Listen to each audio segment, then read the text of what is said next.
Hello and hey everyone, welcome to my YouTube channel. It's me Srishti and you are watching official Good and Study Plus Flow Class 12th Business Studies. तो hey guys, कैसे हो आप सभी लोग। I hope आप सभी लोग एकदम अच्छे होंगे और आपकी जो प्रिपरेशन है वो भी एकदम अच्छे से चल रही होगी। तो लास्ट वीडियो में हमने क्या किया था, हम अपना चैप्टर नंबर 4 पढ़ रहे थे जिसका नाम है हमारा प्लानिंग। इसके अंदर हमने अपना जो पार्ट फर्स्ट है उसको हम कंप्लीट कर चुके थे। ये पार्ट नंबर सेकंड है। जो पार्ट नंबर सेकंड है बहुत ही छोटा होगा क्योंकि इसके अंदर सिर्फ हम प्लानिंग का प्रोसेस ही कंप्लीट कर पाएंगे और हमारे जो 8 प्लान्स के जो ऑब्जेक्टिव्स और जो टाइप्स होंगे, जो 8 टाइप्स हैं प्लान्स के, उनको हम नेक्स्ट वीडियो में कवर अप करेंगे। तो चलिए स्टार्ट करते हैं। स्टार्ट करने से पहले मैं आपको एक इंस्ट्रक्शन देना चाहती हूँ। अगर आपने मेरी प्रीवियस वीडियोस नहीं देखी हैं तो पहले आप उन्हें देखें, देन आप इसे देखें। तो प्लानिंग प्लानिंग क्या है, हम इसको बहुत अच्छे से समझ चुके हैं कि हमारी प्लानिंग क्या होती है। और प्रोसेस, अब प्रोसेस क्या होता है, यानी कि कुछ भी काम करने का हमारा एक प्रोसेस होता है। यानी कि डे टू डे में हम भी जो भी कुछ काम करते हैं तो उसका भी काम करने का एक प्रोसेस होता है। अगर हम स्कूल जा रहे हैं तो स्कूल जाने का भी एक प्रोसेस है कि भाई हमें अपना सुबह उठ के एक्सरसाइज करनी है, फ्रेशअप होना है, देन उसके बाद नहाना है, नहाने के बाद हमको अपना ब्रेकफास्ट लेना है, उसके बाद रेडी होने के बाद फिर हम अपना स्कूल जाएंगे। तो ये क्या हुआ, ये सब एक प्रोसेस हो गया। तो ऐसे ही प्लानिंग, यानी कि प्लानिंग करने का भी खुद का एक प्रोसेस होता है जिस प्रोसेस को हमें पढ़ना है। और ये जो प्रोसेस है हमारे बिजनेस स्टडीज़ के अंदर, जिस भी टॉपिक के जितने भी प्रोसेस है वो सभी जो प्रोसेस है वो बहुत ज़्यादा इम्पोर्टेंट है, यानी कि बहुत ज़्यादा इम्पोर्टेंट है। आप सभी को उसके ऊपर ध्यान देने की बहुत ज़्यादा ज़रूरत है क्योंकि ये जो प्रोसेस हैं ये हमारी हेल्प करेंगे, जो केस स्टडीज़ आएंगे उनको सॉल्व करने में क्या करेंगे, हमारी हेल्प करेंगे। क्योंकि जो केस स्टडीज़ होती है वो इनडायरेक्टली उसके अंदर क्वेश्चन पूछे जाते हैं और कोई भी एक उसके अंदर जो प्रोसेस का कोई भी एक आधा फंक्शन उसके अंदर क्या हो जाएगा, इन्वॉल्व कर देंगे। या तो उससे आपसे पूछ सकते हैं कि इसके अंदर, इस केस स्टडीज़ के अंदर कौन सा प्रोसेस इन्वॉल्व है, आपको उसका नाम बताना होगा। देन आपसे पूछ सकते हैं कि इसके अंदर ये 3 प्रोसेस इन्वॉल्व हुए हैं, इसके आगे जो 4 प्रोसेस है वो आप हमें डिफाइन करके बताओ। तो इसलिए किसी भी चीज़ का प्रोसेस है उसको अच्छे से पढ़ें, ध्यान से पढ़ें और आँख नाक खोल कर अच्छे से ध्यान दें। तो पहला क्या है हमारा, setting up of objective. Setting up of objective का मतलब क्या है, यानी कि हम प्लानिंग किस लिए करते हैं ताकि हम अपने गोल को क्या कर पाएँ, अचीव कर पाएँ। यानी कि हमारा जो भी कोई हमारी ऑर्गेनाइजेशन का जो भी कोई गोल है हम उसको इसलिए अचीव कर पाएँ, इसलिए हम क्या करते हैं, प्लानिंग करते हैं। तो इसकी बुकिश लैंग्वेज क्या कहती है हमारी, in planning functions, manager beings with setting up of objective because all the policies, procedures and methods are formed for achieving objective goals। यानी कि हमारे जितनी भी पॉलिसीज़ होती हैं, प्रोसीड्स होते हैं, मेथड्स होते हैं, ये किस लिए बनाए जाते हैं, इनको किस लिए फ्रेम किया जाता है, ताकि हमारा जो भी कोई ऑर्गेनाइजेशनल ऑब्जेक्टिव उसको क्या कर पाएँ, हम अचीव कर पाएँ। तो फर्स्ट क्या है हमारा, setting up of objective. Then second क्या है हमारा, डेवलपिंग प्रीमिसेस। डेवलपिंग प्रीमिसेस क्या कहता है हमारा, यानी कि हमने अपने पास्ट इंफॉर्मेशन, पहले क्या हमारा पास्ट इंफॉर्मेशन, हमारी ऑर्गेनाइजेशंस की पास्ट इंफॉर्मेशन को एनालाइज करने के बाद एक अप्रोप्रिएट एक डिसीजन लेना। उसके बाद हमारे जितने भी प्रीमिसेस हैं, यानी कि हमने अपनी पास्ट परफॉर्मेंस को एनालाइज कर लिया। एनालाइज करने के बाद हम क्या करेंगे, हम उन्हें एनालाइज करने के बाद हमारे जो प्रीमिसेस हैं, जो साधन हैं, उनको और अच्छे से डेवलप करेंगे ताकि हमारा जो प्रीवियस ईयर जो हमारा जो गोल अचीव हुआ है, इस ईयर जो करंट ईयर में हम उसको और अच्छे से उसको कर पाए, अचीव कर पाए, उससे ज़्यादा अचीव करें। तो ये हो गया। Then premises refers to making assumptions regarding futures. यानी कि प्रेमिसेस हम किस लिए यूज़ करते हैं, अपने फ्यूचर्स के लिए यूज़ करते हैं। Premises are the base on which plans are made. It is a kind of forecast made keeping is view existing plans and any past information about various policies। यानी कि हमारी जो पास्ट इंफॉर्मेशन होती है वो हमें बहुत ही सारी जो हमने प्लान और पॉलिसीज अपने पास्ट में बनाए हैं हमें उनके बारे में बताती हैं, उनके एडवांटेज और डिसएडवांटेज के बारे में बताती हैं। They should be a total agreement all the assumptions. The assumptions are made up on the basis of forecasting. यानी कि जितने भी अजप्शंस हैं वो किसके बेसिस से बने हैं, हमारे फोरकास्टिंग। अब फोरकास्टिंग का मतलब क्या होता है, फोरकास्टिंग यानी कि फ्यूचरिस्टिक, यानी कि फॉरवर्ड लुकिंग। जितने भी अजप्शंस हैं यानी कि किस लिए बनाए, यानी कि अपने फ्यूचर्स को एनालाइज करने के लिए। Then forecast is the technique of gathering informations.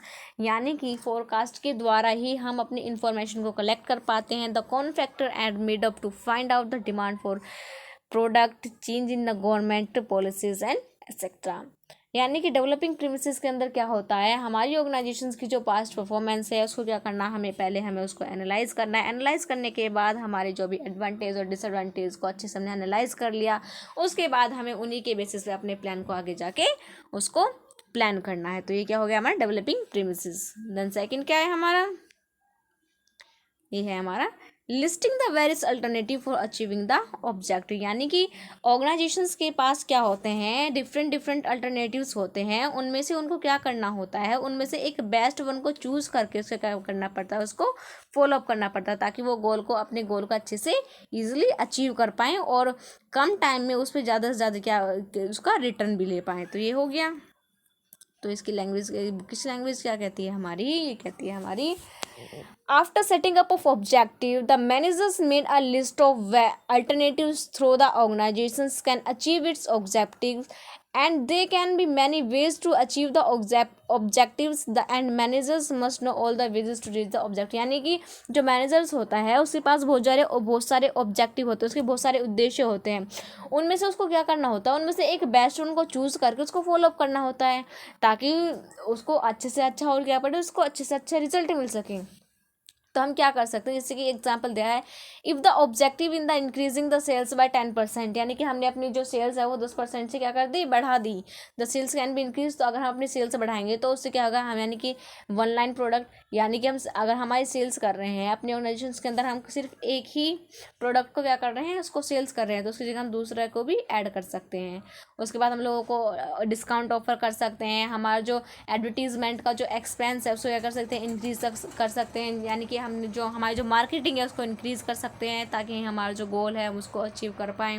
तो हमारे पास जो मैनेजर के पास बहुत सारे अल्टरनेटिव्स होते हैं, जिनको यूज़ करके वो क्या कर सकता है, अपने गोल को अचीव कर सकता है। देन सेकंड क्या है हमारा, evolution of different alternatives, evolutions of different alternatives। तो evolution of different alternatives ये क्या कहता है हमारा, after making a list of various alternatives along with the assumptions supporting them, the manager start evaluating each and every alternatives and note down the positive and negative aspect of every alternative। यानी कि जितने भी alternatives होते हैं manager के पास, उनके दो accepts होते हैं, यानी कि एक तो उसके पॉजिटिव इफेक्ट हो सकता है और एक इसका नेगेटिव इफेक्ट हो सकता है। ओके, यानी कि हर चीज़ के दो पहलू होते हैं, एक पॉजिटिव और एक negative. After this the managers start eliminating the alternatives which more of negative except. यानी कि इन सभी चीज़ों को, अपने सभी अजप्शंस, अपने सभी अल्टरनेटिव्स को एनालाइज करने के बाद जो मैनेजर्स क्या करेगा, जिसके अंदर ज़्यादा नेगेटिविटी है उस एक्सेप्ट को क्या कर देगा, वो उसको रिमूव कर देगा, उसको रिप्लेस कर देगा, उसको यूज़ नहीं करेगा। The one which the maximum positive accepts the with the most feasible assumption is selected and best alternatives evaluating in the light of their feasibilities।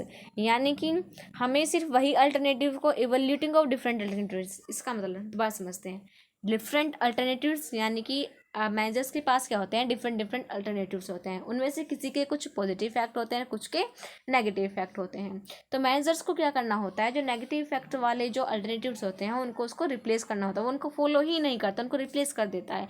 और जिस चीज़ के पॉजिटिव इफेक्ट होते हैं, जिसका हमें पॉजिटिव ज़्यादा फ़ायदा मिलेगा, उनको क्या करता है, वो फॉलो करता है। यानी कि फ़ायदे वाली चीज़ को हमें क्या करना है, उसको अपनाना है, उसको फॉलो करना है, और जिस चीज़ से हमें नुकसान हो रहा है उस चीज़ को हमें वहीं पे छोड़ देना है। तो डिफरेंट एवोल्यूशन और डिफरेंट अल्टरनेटिव्स के अंदर यही था।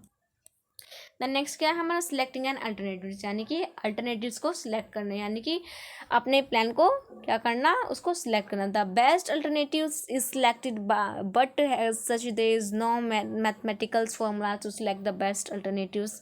Sometime instead of selecting one alternative is a combination of different alternatives can also be selected. The most ideal plan is most feasible. Okay, तो ये क्या कह रहा है हमारा, feasible, profitable, with least negative consequence. तो सिलेक्टिव अल्टरनेटिव्स तो यही है कि हमें अपने अल्टरनेटिव को सिलेक्ट करने से पहले किन किन बातों का ध्यान रखना चाहिए। हमारा जो अल्टरनेटिव है वो फीजेबल होना चाहिए, वो फ्लेक्सिबल होना चाहिए, वो प्रॉफिटेबल होना चाहिए, जिसको फॉलो करके हमारी ऑर्गेनाइजेशंस को फ़ायदा हो और हमारा जो गोल है वो इजली से अचीव हो पाए। तो यानी कि एक बेस्ट अल्टरनेटिव को हमें क्या करना है, सिलेक्ट करना है, जिससे हमारी जो परफॉर्मेंस है वो क्या हो जाए, ऑर्गेनाइजेशन की परफॉर्मेंस क्या हो जाए, वो इंक्रीज हो जाए। ओके, तो ये हो गया। देन सिक्स्थ क्या है हमारा, इम्प्लीमेंटिंग द प्लान। हमें अपने प्लान को इम्प्लीमेंट करना। अब इम्प्लीमेंटिंग का जो बेसिक मीनिंग है अगर मैं निकालूँ तो वो है कम्युनिकेशन, कम्युनिकेशन या communicated etcetera.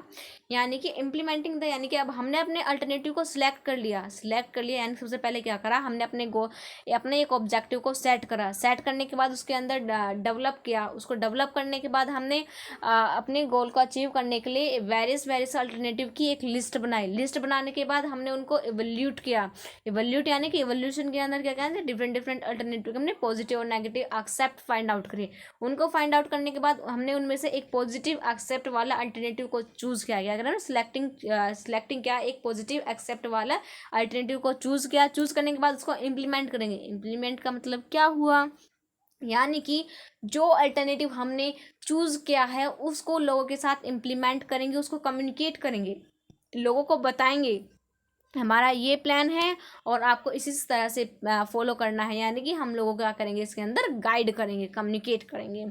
The manager prepare on draft the main and supportive plans on papers, but there is no issue of this plans unless and until they are put in actions for implementing the plans are putting the plans into actions. यानी कि हमारा जो भी कोई plans है उसको अब implement करेंगे, अब उसको एक्शंस के अंदर क्या करेंगे, उसको हम डेवलप करेंगे। यानी कि अब तक तो सिर्फ हमने प्लान को सिर्फ प्लान ही कर रहे थे, लेकिन अब उसको प्रैक्टिकली उसको एक्शंस में हम क्या करेंगे, उसको फॉलो अप करेंगे।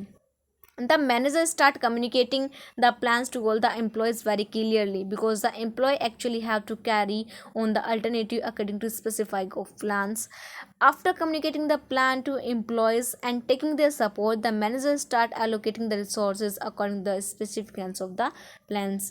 यानी कि इसके अंदर क्या है, इसके अंदर बस यही है कि हमारा जो भी कोई हमने अपना जो अल्टरनेटिव को सिलेक्ट किया है, जो हमने जो इतनी मेहनत करने के बाद हमने जो अपने प्लान को क्या किया है, हमने उसको जो अल्टरनेटिव्स को क्या किया है, हमने चूज़ किया है, तो उसको हम क्या करेंगे, लोगों के साथ उसको क्या करेंगे, हम इम्प्लीमेंट करेंगे, लोगों को बताएंगे कि भाई हमारा ये प्लान है, हमारा ये प्लान है, ये पॉलिसीज़ है, और आप सभी को क्या करना है, इस सभी को हमारे जो प्लान पॉलिसीज़ को क्या करना है, फॉलो करना है।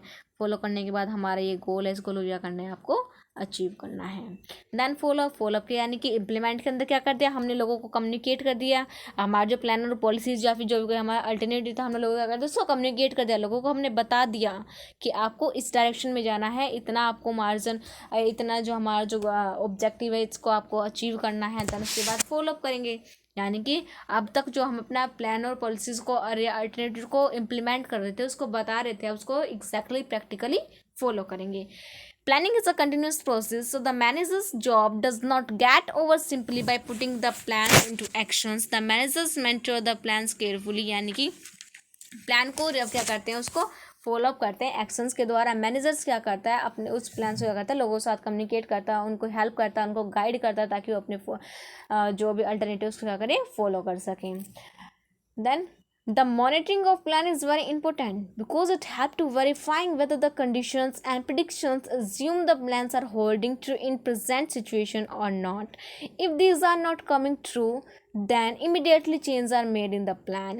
During the follow up many adjustments are made in the plans. यानी कि अगर प्लान को फॉलो करते वक्त कोई भी हमारे जो क्या कोई भी कंडीशन, कोई भी कुछ ऐसी सिचुएशन आ रही है जिसके अंदर जिसकी वजह से हमारा जो भी कोई टारगेट है वो अचीव नहीं हो पा रहा है, तो क्या करेंगे, हम उसको अपने उस प्लान को कर सकते हैं, हम उसको वहाँ पे चेंज कर सकते हैं। यानी कि डायनामिक है, यानी कि इसको हम अकॉर्डिंग टू सिचुएशन क्या कर सकते हैं, इसको हम चेंज कर सकते हैं। तो ये हो गए। तो अब तक हमने क्या क्या पढ़ा, तो प्रोसेस जो है वो कंप्लीट हो चुका है। तो देखा आपने कितना छोटा सा प्रोसेस था। तो सबसे पहले हमने क्या किया, सबसे पहले हमने सेटिंग अप ऑब्जेक्टिव, अपने एक ऑब्जेक्टिव, अपने एक टारगेट, हमने क्या किया, अपना एक टारगेट, अपना एक रिजल्ट को क्या करा, हमने एक सेट किया। सेट करने के बाद डेवलपिंग प्रीमिसेस, यानी कि हमने प्रीमिसेस को डेवलप किया, हमने अपनी पास्ट परफॉर्मेंस को एनालाइज किया। Then listing the ways alternative for achieving the objective, अपनी पास्ट परफॉर्मेंस को एनालाइज करने के बाद बहुत सारे जो अल्टरनेटिव्स होते हैं उन सभी की एक लिस्ट बनाई। लिस्ट बनाने के बाद इवैल्यूएटिंग डिफरेंट अल्टरनेटिव्स, लिस्ट बनाने के बाद हमने से उनमें से एक बेस्ट अल्टरनेटिव्स को क्या किया हमने, यानी कि उसके पॉजिटिव चूज़ किया, उनके हमने कुछ पॉजिटिव और नेगेटिव एक्सेप्ट्स देखे, क्या देखे, एक्सेप्ट्स देखे कि भाई किस प्लान का और पॉलिसीज का, किस अल्टरनेटिव का क्या पॉजिटिव एक्सेप्ट्स है और इसका क्या नेगेटिव इफेक्ट है, ये सब का। देन सेलेक्टिंग एन अल्टरनेटिव, उसके बाद हमने एक मोस्ट अप्रोप्रिएट अल्टरनेटिव को क्या किया, हमने सेलेक्ट किया। सेलेक्ट करने के बाद हमने क्या किया, इम्प्लीमेंटिंग द प्लान, यानी कि अपने प्लान को पुट इन द एक्शंस, हमारा जो प्लान है उसको एक्शंस के अंदर हमने पुट कर दिया। डूइंग वर्क हैज़ पर द डायरेक्शन ऑफ प्लान, यानी कि हमारा जो हमने जो काम है वो करना शुरू कर दिया अकॉर्डिंग टू आवर प्लान, अपने प्लान के अकॉर्डिंग अपने प्लान को फॉलो अप करना शुरू कर दिया। Then follow up, checking, keeping in line to find out the whether plans of working successfully और नॉट, यानी कि फॉलोअप के अंदर हम क्या करते हैं, हम ये चेक करते हैं कि हमारा जो प्लान है वो, उसकी वजह से हमारा जो प्लान है वो सक्सेसफुली काम कर रहा है या नहीं कर रहा है। तो ये 6 हमारी क्या होगी, हमारा प्रोसेस हो गया। तो प्रोसेस क्या हो गया, हमारा कंप्लीट हो चुका है प्लानिंग का। तो इसका एक रिकैप ले लेते हैं कि कौन कौन से पॉइंट हैं।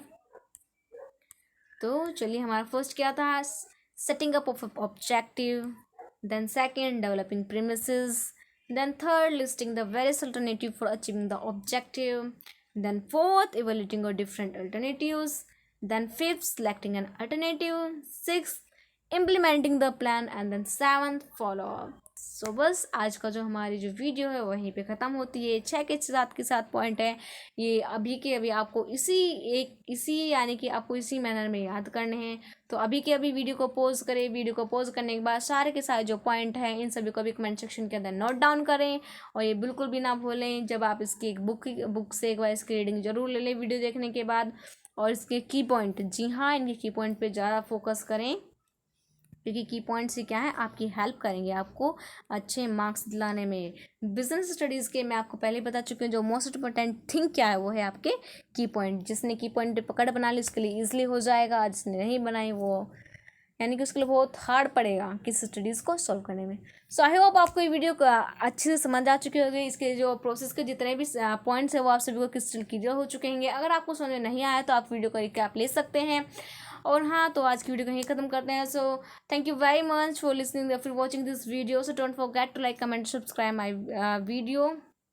Thank you, bye bye and see you soon.